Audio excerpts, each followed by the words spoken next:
Hello, everyone. It's Wednesday. It's the Happy Healthcare Professionals live show.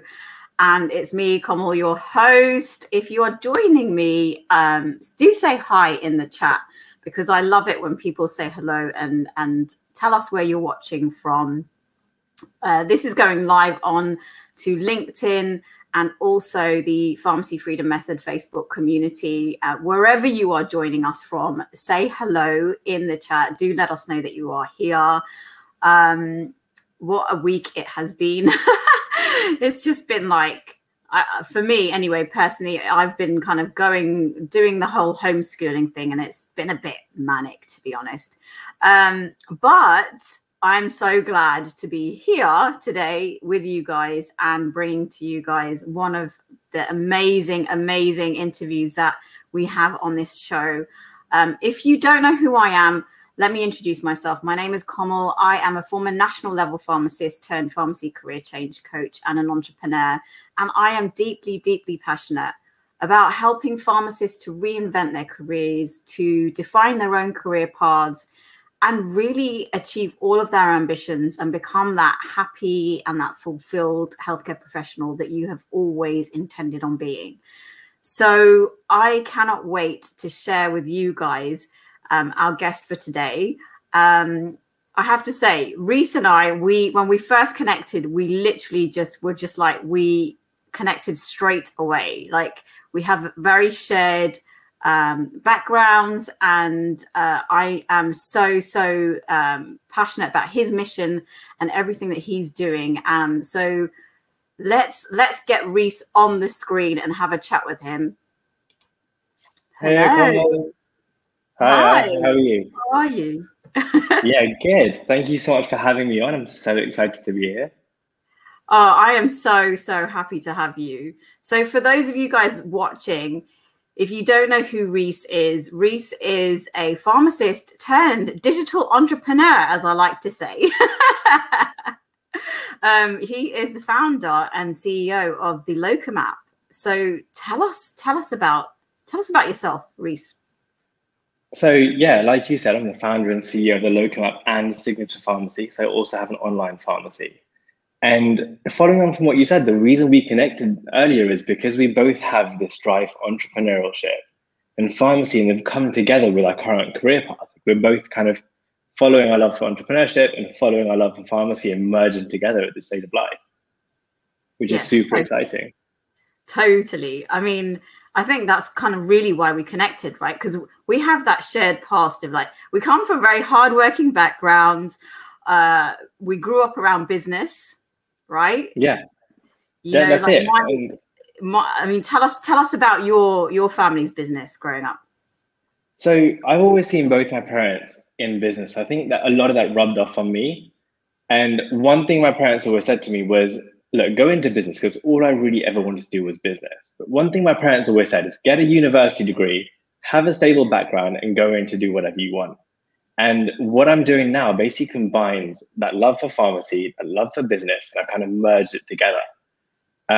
So my career background's kind of split into two, because you've got my business background, which started when I was like 13 or probably even younger, with my entrepreneurial ideas. And you've got my pharmacy background, which started a bit later. But as soon as I qualified, I did everything I could to kind of bring those two together and make it what I wanted. Yeah. And I think that's what it's about. It's doing what you love, right? And like finding a way to do it within your profession. Totally. I mean, in terms of like my kind of like relationship with business, I grew up with my family having their own, my father had his own dry cleaning business in London. And so I kind of grew up in that business, right? Going there, working on the weekends. And so I was surrounded by business. And I think for me, when I went into pharmacy, I wasn't really interested that much in going and opening a pharmacy, right? Like, that wasn't something that floated my boat, but I was definitely interested in having something that was of my own. Yeah.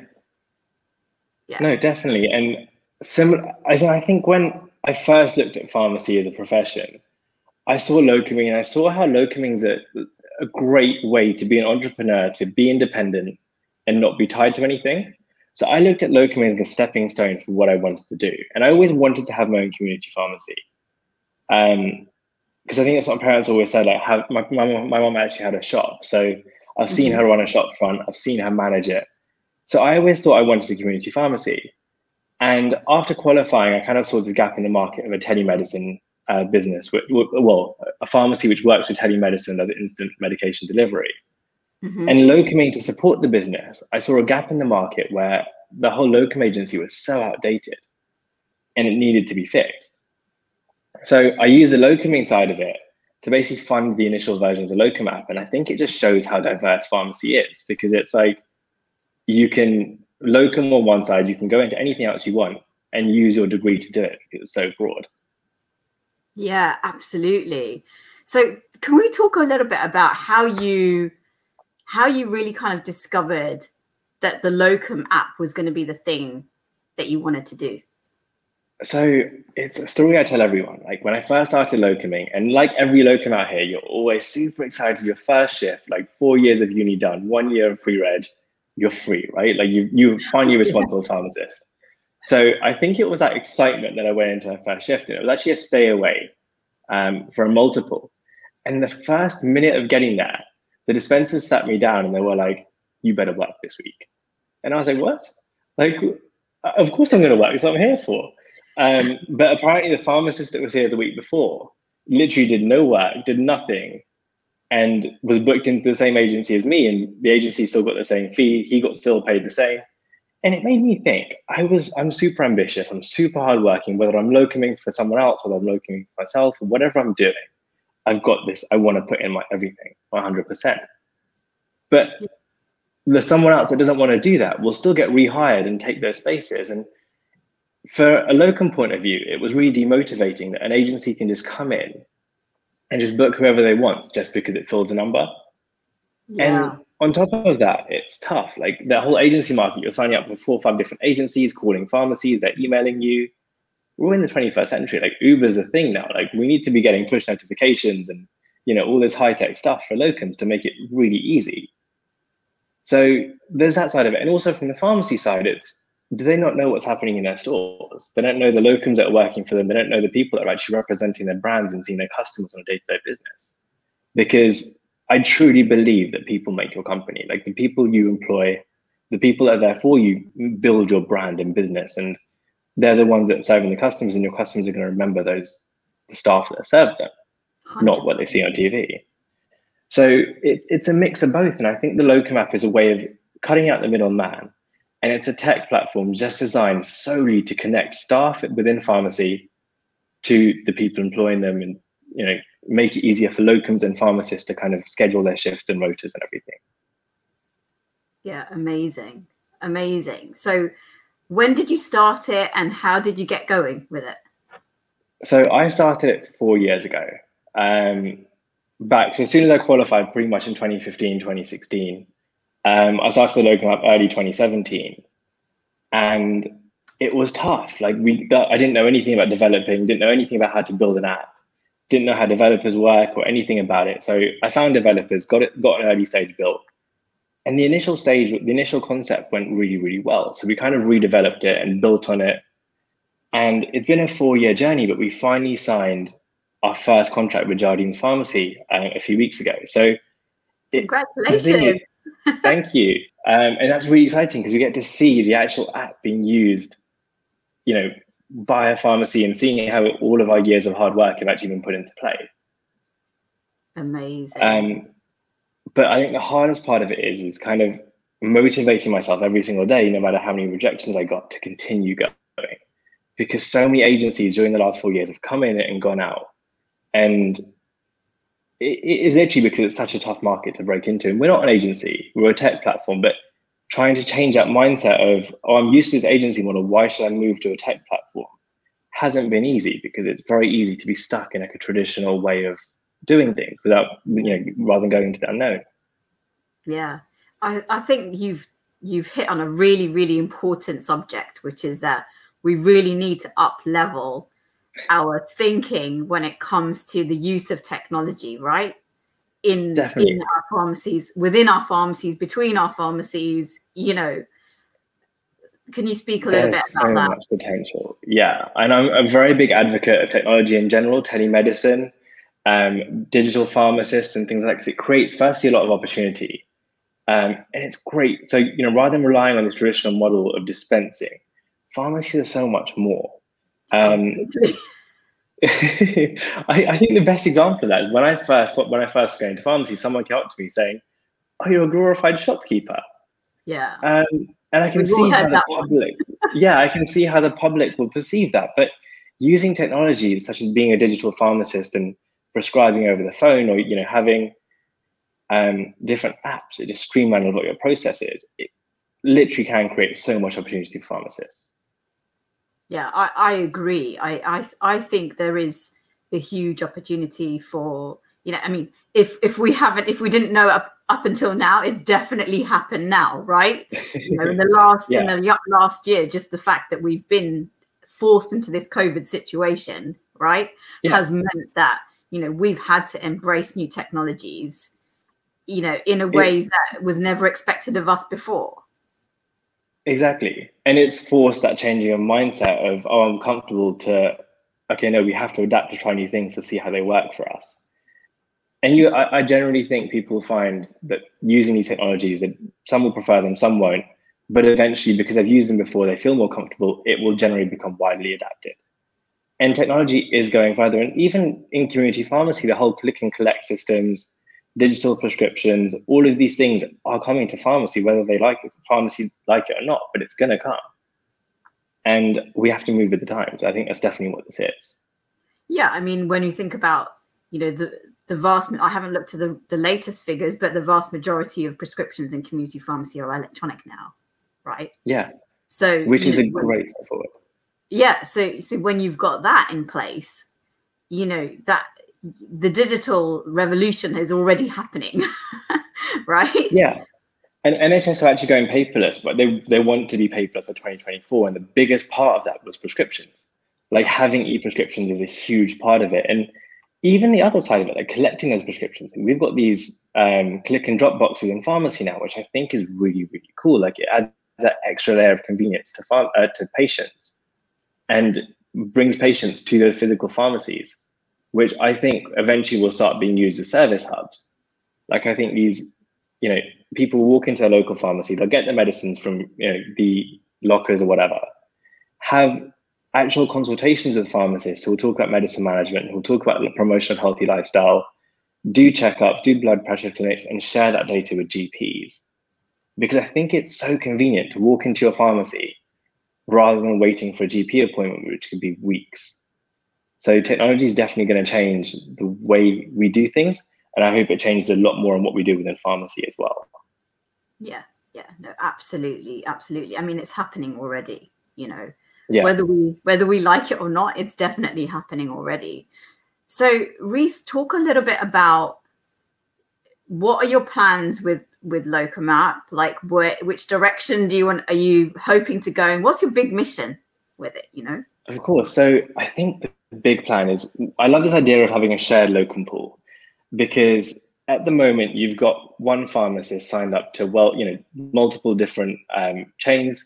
They're going to sign up to multiple independents. They're going to go into WhatsApp groups, agencies, and it's so difficult for locums to get shifts. So we want one convenient way where locums can book shifts without having to go through multiple compliance information, go through multiple different people, get details from different sources, emails, phones, agencies, whatever. It's going to be super easy for locums to book shifts. And similarly for pharmacies, it's going to be really easy for them to connect with locums. And that's what we want, this like shared database of locums and pharmacies in one platform. Yeah, I mean, you know, fundamentally it comes down to the relationship, right? Yeah. You want to build a platform that enables that relationship to happen between a pharmacy and a locum. And that relationship gets built between the two, and it makes it much more easier for you to maintain that relationship.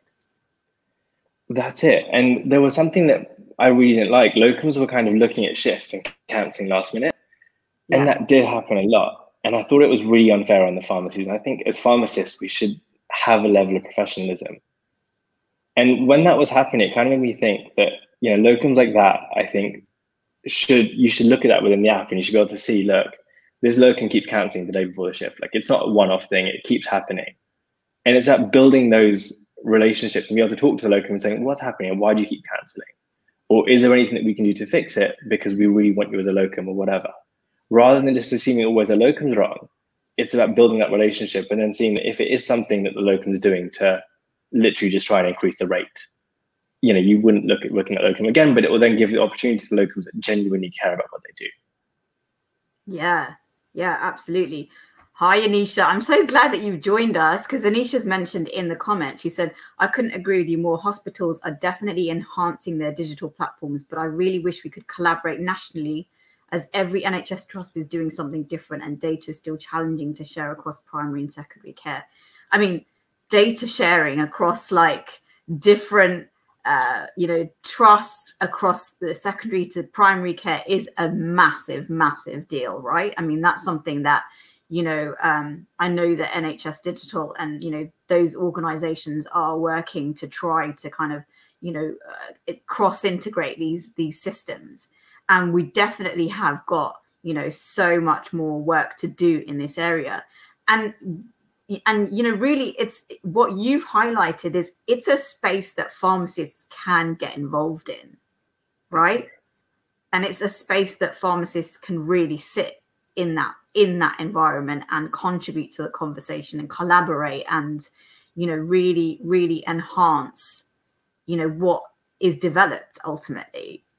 Yeah, there's so much more we can do. I think part of the frustration, I'm not sure if you found the same, but part of the frustration about locum in a community pharmacy is you look at the patient, they come in for medication and you're like, wait, I could treat them. I know how to, but you can't. And it's so frustrating.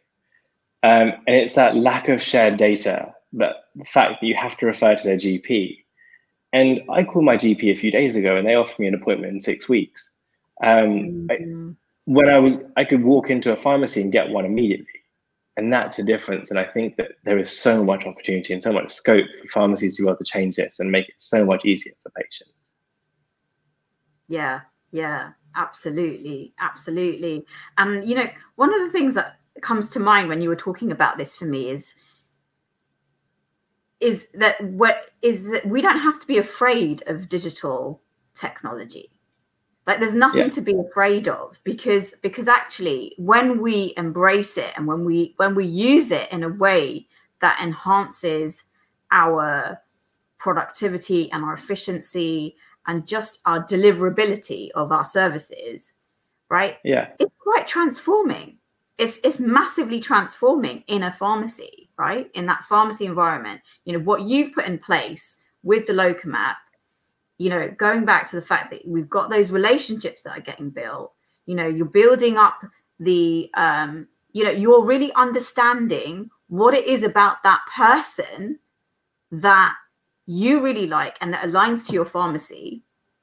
And then they're also understanding what they really like about your pharmacy and what aligns for them in your pharmacy, right?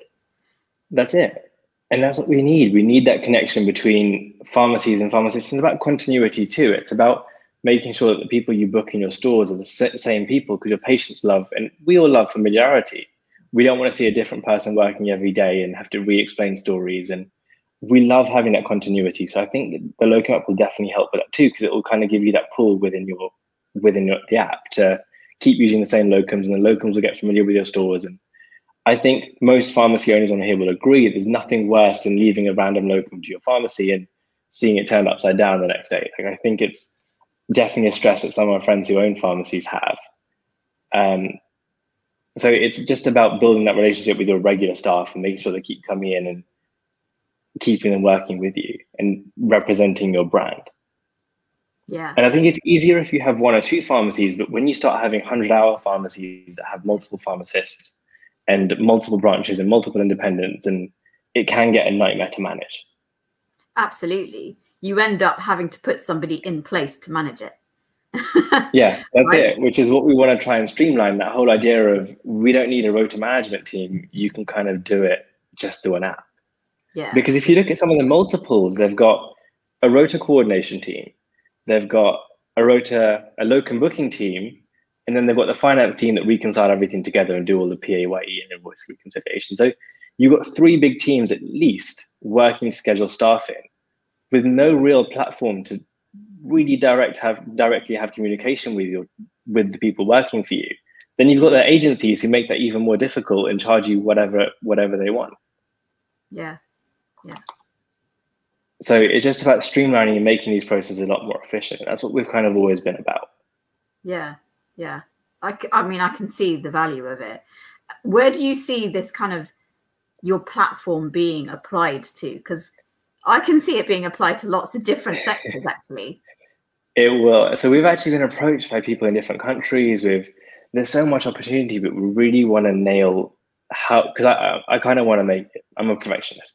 I needed to nail it within pharmacy, make sure it works exactly the way I want it to. And then we're going to expand. I do see it working even in hospital settings and GP settings, it's so diverse. It can literally be used for everything. Yeah. Yeah. Absolutely. So pharmacy is like the stepping stone into what it could be. Totally. I mean, one piece of advice that I always had was go deep, right? So by that meaning, really hone in on, on one sector or one area that you really want to, and really kind of nail it there. And then you can kind of expand out into other areas, can't you? That's so what does they look like, Reese? It's so varied. This morning, I actually woke up at 5:30 to get into the gym because we've converted our garage into a gym. And I'm all about motivation, but when it's 5:30 and it's -2 outside, it's a bit more difficult to get out the house, and walk to the garage to go to the gym. But I made it. I got my workout done in the morning, and I love my mornings. I think I'm fortunate to be able to have mornings where I can get this done, but it's just a piece of quiet for me. No phone, only listen to music, get my workout done, get some meditation done, yoga, whatever I'm in the mood for. But it's just my time to kind of disconnect. And I think from then onwards, it's pretty much straight into work. I work in my own pharmacy sometimes. I'm working in the Locum app. I'm working with developers. My day in meetings and live calls, it's so varied. And I think that's what I love about being an entrepreneur. And I think you'd agree, because you can pick and choose what you want when you want it. And if you're getting bored of one thing, move on to the next, go back to it. And you can make it as varied as you want it to be and still always look at it as fun. Yeah, totally. I love that. I mean, Anisha, who's listening, she's actually going to be coming on in a couple of weeks. She's the host of Pharmacist Diaries, and she's going to be coming on in a couple of weeks' time. And we're very, very much of the view that that morning routine has a huge impact on your day. Right? It sets your day up. It does. It really does. How you start your day makes a big difference. And for me, I've got young kids, so it doesn't always work out the way that I intend on it working out. But that said, there are certain routines and things that I do every single day.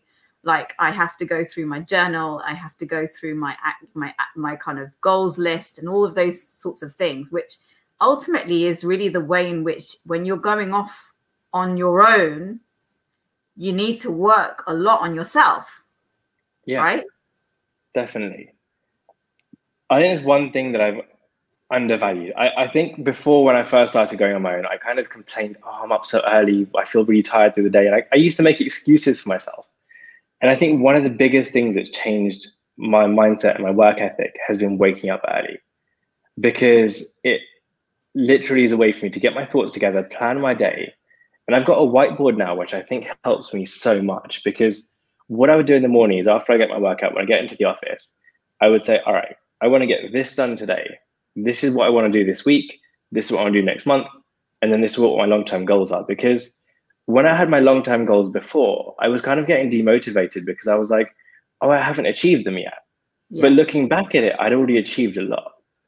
So to motivate myself, I had loads of smaller goals leading up to what I want to do as a long-term goal. And then every week I can look back and say, wow, I've got so much done. And there are many motivations every single week to keep bettering myself.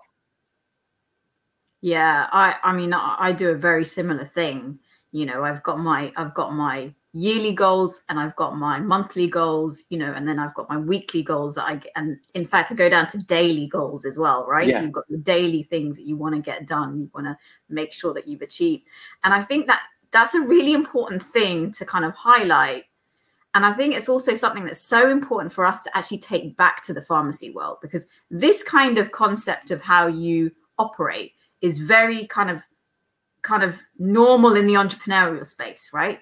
Like setting your goals, and, you know, and we're kind of used to having that when we are working, in the sense that you have your annual reviews, you sit down with your boss, you write down some goals, but you never go to, I certainly never went to the extent of going, okay, how am I actually going to break this down to achieve it? Yeah, it's true. And you get all these corporate numbers, and also, like, I think we spoke about this last time, personal goals are still everything. Like, as well as having your work goals and corporate goals, personal goals can be so motivating. And even when things may not be working out in a work time, your personal goals are still being hit, and it can still motivate you both ways. Absolutely. I'm a big believer that every single one of us, pharmacist or not, needs to have personal goals. Like, we have to set personal goals. In fact, those goals get set first. Right? Yeah, that's it's true. We have to be selfish on setting first. Then the rest comes, right? Then the rest comes in terms of how you, because your career is part of how you achieve that. It's mindset, right? Like, it's law of attraction. It's sending out like a really positive energy, and it does reflect on your career. So thinking about you may seem selfish, but you have to start by thinking about you, thinking about how you feel, and it will reflect on your business. I had a meeting this afternoon, and I was talking to someone about the Locum app and how it was, and I was genuinely just doing it as I would normally do it. And he comes back, and the guy was like, "You look, it doesn't even feel like a sales pitch, because you can tell that you love what you do." And that's what it is, because I'm so happy with my personal goals. I'm really happy with my Locum app goals. It just came across naturally in my professional environment. And that's why, again, it could apply to any situation. That was just a personal example, but personal goals, business goals, and it will reflect if you can start to literally be happy with them and happy with yourself and how you're achieving them. Yeah, I think that's such an important lesson that you've just taught us, because it's taken me a long time to get to that point. And I'm so encouraged to see you like taking, you know, really taking that time to understand your personal goals and using them as your driver to do everything that you're doing. And I think that that's where, as professionals, as pharmacy professionals, we've got it all wrong. Like, we really need to spend the time, like, it's true, right? We really need to spend the time on the personal goals first and understand those and live by those, and the rest comes. And as you said, then these conversations become so much more easier, because we're talking about things that we love and that we're passionate about and that we care about. Yeah. And I think it's particularly important in healthcare, because if we want to help someone else, you can't help someone else when you haven't helped yourself. You know, if you're talking to patients and if you're guiding patients and giving them advice, if you don't feel comfortable with yourself, it reflects on the way you do it and the advice that you give and the way it's delivered. So it makes a huge difference, especially even in a community pharmacy setting or any pharmacy setting, it's entrepreneurial or not. Yeah, absolutely. Absolutely. I mean, I want to touch on what Soa said. He's got a long message there. I'm just going to go through it. So, recently qualified pharmacist here, experience mainly within secondary care, now a graduate entry medical student who has started locuming within community when time permits. Huge frustration of mine, as Anisha mentioned, is the archaic complete lack of information within community, no bloods, no access to clinical notes, nothing, which is very frustrating coming from a secondary care background. My question is, with regards to the future within community pharmacy and I'm not sure if I can read all of that. Let's see, I can't, we've run out of space. So maybe if you can ask your question afterwards, then that would be great. We can try and answer that for you. But I wanted to come back to what you said earlier, because one of the things that came to mind for me is that, you know, if we, like you said, if we don't look after ourselves as healthcare professionals, how can we look after others, right? And there's also a conviction piece in there. Like if we're not, you know, if we're not, if we are not confident in our own selves, then how can we 100% project that confidence to our patients, right? And to the people that we're working with. That's exactly it. And I think everyone's got their own way of making themselves feel comfortable, making themselves feel motivated. But I think it's just about finding what's good for you.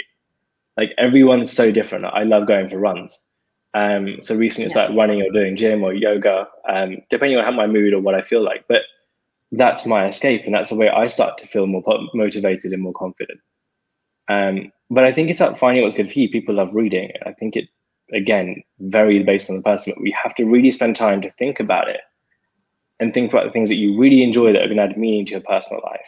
And similarly with your professional life. Yeah, one of the things that I love doing when I work with clients is that, you know, is to get them to really think about what they've really enjoyed throughout their lives. Yeah. And, you know, this is a question that we very rarely ask ourselves. Like we very rarely sit down and say, what have I really loved doing throughout my life?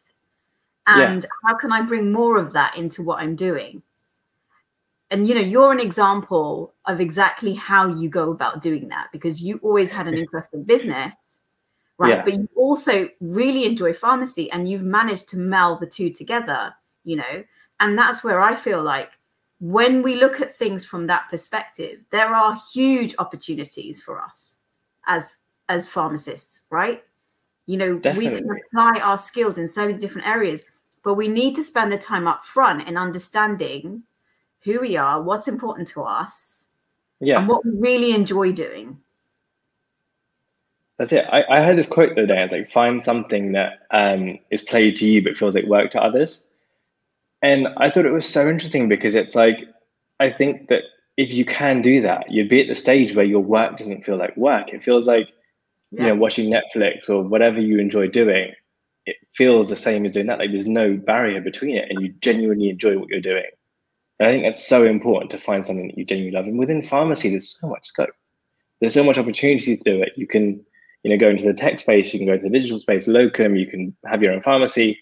And no one really has those conversations even about entrepreneurship within pharmacy. I think it's very unspoken or not spoken or talked about enough. Yeah, I definitely think that we need to talk about entrepreneurship more, for sure. You know, when I went off and I created the turmeric supplement, I went off into a space that I had no concept or idea of, because, you know, although I knew about business from when I was growing up, you know, starting up something of your own is a very different proposition, right? Yeah. And what I learned there, actually, I hold with me now. Like, you know, I learned all about understanding what my values are, understanding who I am as a person, what it is that I really stand for, you know, what I really believe in, and all of these concepts. And I think there's so many concepts that we can learn from the entrepreneurial space and apply them into our pharmacist roles. Because whether you are working for another, you know, organization or, you know, pharmacy, or whether you're working for yourself, you have to think like an entrepreneur.